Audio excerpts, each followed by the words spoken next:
সেদিন ট্রেনে করে অফিস ফেরত দেখেছিলাম জানালার ধারে বসা হলুদ চুড়িদার পরা মেয়েটিকে। আমি সাধারণত এই কামরায় উঠি না, আজ ছুটতে ছুটতে কামরাটা সামনে পেলাম, নইলে ট্রেনটা মিস হয়ে যেত নির্ঘাত। মেয়েটাকে চোখে পড়েছিল এই কারণে কতগুলো ছেলে মিলে ওই দিকটাতে বড্ড হই হুল্লোড় করছিল। এমনিতে সারা ট্রেনে প্রায় হালকা ভিড়, ফাঁকা সিট এদিক ওদিক, কিন্তু ছেলেগুলোর ভিড় ওই মেয়েটার কাছে। বুঝতে পেরেছিলাম মেয়েটাকে ডিস্টার্ব করছিল তারা। আমি মেয়েটাকে পিছন থেকে দেখতে পাচ্ছি। ছেলেগুলোর মধ্যে একজন মেয়েটার দিকে চেপে বসে আছে, কথা বলছে, বলতে বলতে হেসে তার গায়ের উপরে হেলে পড়ছে। মেয়েটির অস্বস্তি অনুভব করে কিছু একটা বলতে এক দু কথায় কথা কাটাকাটিতে প্রায় চলে গেল। অনেকে মতো আমিও অনেকক্ষণ ধরে খেয়াল করেও বারবার না দেখার ভান করে চোখ সরিয়ে নিচ্ছিলাম, বিরক্ত লাগছিল। কোথাও ভাবলাম একটু ঘুমিয়ে ফিরব, দূর যত সব ঝামেলা। মেয়েটির গন্তব্যস্থল মনে হয় এসে গিয়েছে। সে উঠে দাঁড়িয়ে জায়গা থেকে বের হওয়ার চেষ্টা করলো, কিন্তু ছেলেগুলো তাকে সিটের জায়গা থেকে কিছুতেই বের হতে দিচ্ছিল না। মেয়েটি বোধহয় বারুইপুরেই নামবে, বারবার বলছে সাইড দিতে, কিন্তু ওরা পরস্পরের হাঁটু দিয়ে মেয়েটার বের হওয়ার রাস্তা আটকে দিয়ে মজা দেখছে আর খ্যাক খ্যাক করে হাসছে। হালকা ভিড় ট্রেনে সবাই দেখতে পাচ্ছে, কিন্তু কিছু বলছে না, যেন মজা দেখছে সবাই। আমিও। কেউ কেউ বলছে একা মেয়ে যখন লেডিসে উঠলেই ভালো হতো, কেন কে যেন বলল এই রাতে একা বের হওয়া ঠিক হয়নি মেয়েটার। কেউ আবার বলল মেয়েটার নিশ্চয়ই লটর ঘটর আছে ওদের কারোর সাথে, নইলে এত মেয়ে থাকতে ট্রেনের গতি ধীর হয়েছে, কয়েক সেকেন্ডের মধ্যে থামবে বারুইপুরে। মেয়েটা শেষে মরিয়া হয়ে তার যতদূর সম্ভব ছিল জুতো দিয়ে ছেলেগুলোর পা মারিয়ে দিয়ে বেরিয়ে এলো ওখান থেকে। কারণ ছেলেগুলো আহা করে উঠতেই তাদের মধ্যে একটা ছেলে রেগে মেয়েটার ওড়না টেনে ধরতে মেয়েটা তার হাতের ব্যাগ দিয়ে সজোরে তার হাতে মারতেই ছেলেটা নিজের হাতে ধরে কুকিয়ে উঠল। এবারে ট্রেনের অনেকে সিনেমায় দেখেছে ভাব করে বলল মেয়েটার কি সাহস। হ্যাঁ, মেয়েটার সাহস দেখে আমিও অবাক হয়েছিলাম, কিন্তু দর্শকের ভূমিকায় এই সন্তুষ্ট নিয়েছিলাম আমি। ট্রেনটাতে স্টেশনে ছেড়ে দেবে বুঝে মেয়েটা প্রায় দৌড়ে নেমে গেল ট্রেন থেকে। তার পিছু পিছু হই হই করতে করতে ওই চারটে ছেলেগুলো নামলো। আমরা সবাই দেখলাম, একে অপরের দিকে তাকালাম, কিন্তু কেউ কিছু বললাম না। তবে অনেকেই পাশের জনকে বলল ছেলেগুলো কিন্তু মোটেই ভালো না। এখন রাত প্রায় 8টা। আমরা প্রত্যেকে বুঝতে পারছি মেয়েটা কতটা ক্ষতি হতে পারে বা হবে। তবে এটা বুঝেও না বোঝার ভান করে নিজের মনকে বোঝাচ্ছি দূর, এখন চারদিকে লোকজন আছে, আলো, নিশ্চয় কিছু হবে না। এটা ভেবে নিজের বিবেককে তখন শান্ত করলাম। এটা আমি প্রায় করি। বিবেকের দরজায় যখন কেউ কড়া নাড়ে আমি তখন নিজের স্বার্থ ছাড়া দরজা খুলি না কিছুতেই। নিজেকে বোঝায় কি দরকার অযথা ঝামেলাতে গিয়ে, নিজের সংসার আছে, অতএব কোনো সমস্যাতে নিজেকে জড়ানোর দরকার নেই। দেখো, আর না দেখার ভান করে পাশ কাটিয়ে চলে যাওয়াই ভালো, নইলে কিভাবে ফেসে যাব তার ঠিক নেই।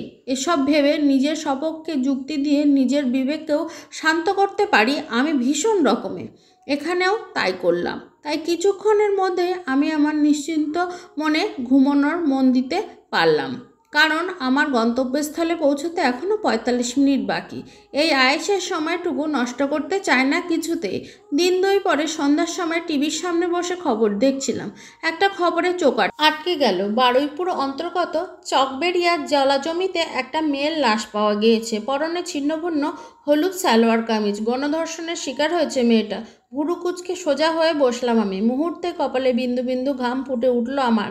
ঠিক এই সময় গিন্নি বেজায় মুখে এসে বলল 8টা বাজে, মেয়ে এখনও বাড়ি ফেরেনি।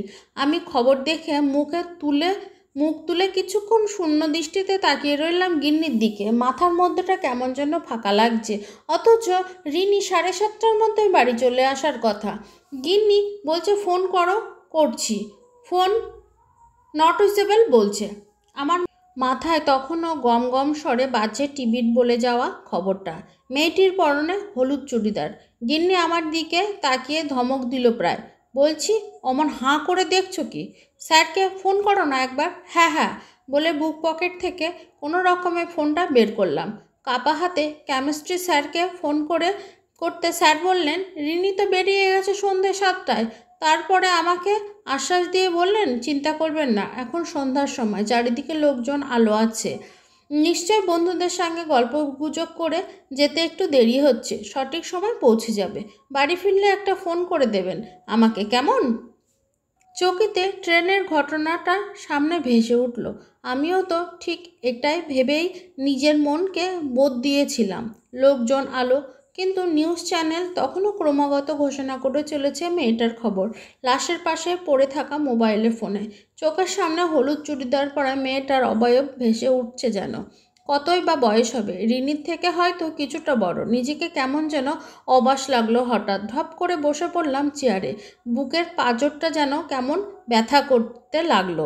চোখ মুখ কুঁচকে উঠল আমার। গিন্নি আমার মুখের দিকে তাকিয়ে ভয়ে কাঁদতে কাঁদতে আমার চোখে মুখে ও ঘাড়ে জল দিতে লাগলো।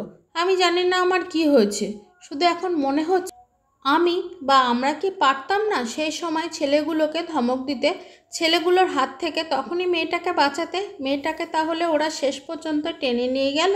উফ, নিজের বিবেক যন্ত্রণায় আমার কেমন অস্বস্তি লাগছে যেন। বারবার মাথায় আসছে, রিনির ফোনটা নট রিচেবল কেন বলছে? কি হলো আমার মেয়েটায়? প্রায় 8:30 বাজতে চলল। সেদিনও কি ওই মেয়েটির ফোন এভাবেই নট রিচেবল বলেছিল? ওর বাবা মাও কি সেদিন? আরও ভাবতে পারছি না। কোনো রকমে নিজেকে ধাতস্থ করে উদ্ভ্রান্তের মতো জামা প্যান্ট পরে বার করলাম আমি। কিন্তু কোথায় যাব? কত দূর যাব? কোথায় খুঁজব মেয়েকে? এখানে আশেপাশে কোথাও অন্ধকার জায়গায়, নাকি কোনো জলাভূমিতে? মেয়েকে কি আর সুস্থ অবস্থায় ফিরে পাবো? এসব চিন্তায় দিশেহারা আমি গাড়ির স্টার্ট দিলাম। গিন্নি দরজার কাছে দাঁড়িয়ে মুখে আঁচল চাপা দিয়ে কাঁদতে থাকলো। আমার কানে শুধু ভেসে চলেছে একটাই খবর, পরনে হলুদ চুড়িদার মেয়েটিকে।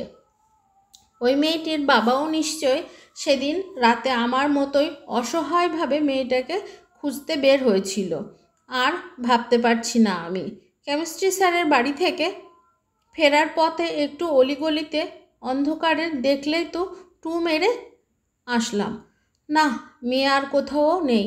নিজেকে খুব অসহায় মনে হচ্ছে এখন। চোখ দিয়ে জল গড়িয়ে পড়ল আমার। এমন সময় গিন্নির ফোন এলো। মেয়ে এইমাত্র ফিরেছে। ওরা বন্ধুরা মিলে স্টেশনে বুক স্টলে বই কিনতে গিয়েছিল, তাই দেরি। ফোন নট রিচেবল কেন? দিনের বেলায় বই কিনতে যেতে কি হয়েছে? বাড়িতে দেরি হওয়ার খবর দেয়নি কেন?